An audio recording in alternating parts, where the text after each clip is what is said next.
بے شک ایمان والے نیز یہودیوں اور نصرانیوں اور ستارہ پرستوں میں سے وہ کہ سچے دل سے اللہ اور پچھلے دن پر ایمان لائیں اور نیک کام کریں، ان کا ثواب ان کے رب کے پاس ہے، اور نہ انہیں کچھ اندیشہ ہو اور نہ کچھ غم۔ اور جب ہم نے تم سے عہد لیا اور تم پر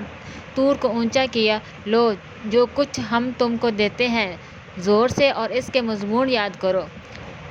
اس امید پر کہ تمہیں پرہیزگاری ملے، پھر اس کے بعد تم پھر گئے تو اگر اللہ کا فضل اور اس کی رحمت تم پر نہ ہوتی تو تم ٹوٹے یعنی نقصان والوں میں ہو جاتے۔ اور بے شک ضرور تمہیں معلوم ہے تم میں کہ وہ جنہوں نے ہفتے میں سرکشی کی،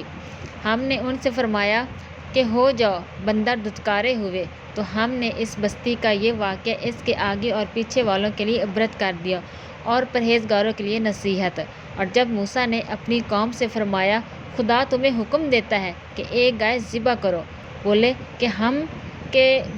کہ آپ ہمیں مسخرہ بناتے ہیں، فرمایا خدا کی پناہ کہ میں جاہلوں سے ہوں، بولے اپنے رب سے دعا کیجیے کہ وہ ہمیں بتا دے گائے کیسی، کہا وہ فرماتا ہے کہ وہ ایک گائے ہے، نہ بوڑھی نہ اوسر بلکہ دونوں کے بیچ میں، تو کرو جس کا تمہیں حکم ہوتا ہے، بولے اپنے رب سے دعا کیجیے ہمیں بتا دے اس کا رنگ کیا ہے، کہا وہ فرماتا ہے وہ ایک پیلی گائے ہے جس کی رنگت ڈبڈباتی یعنی گہری چمکدار، دیکھنے والوں کو خوشی دیتی، بولے اپنے رب سے دعا کیجیے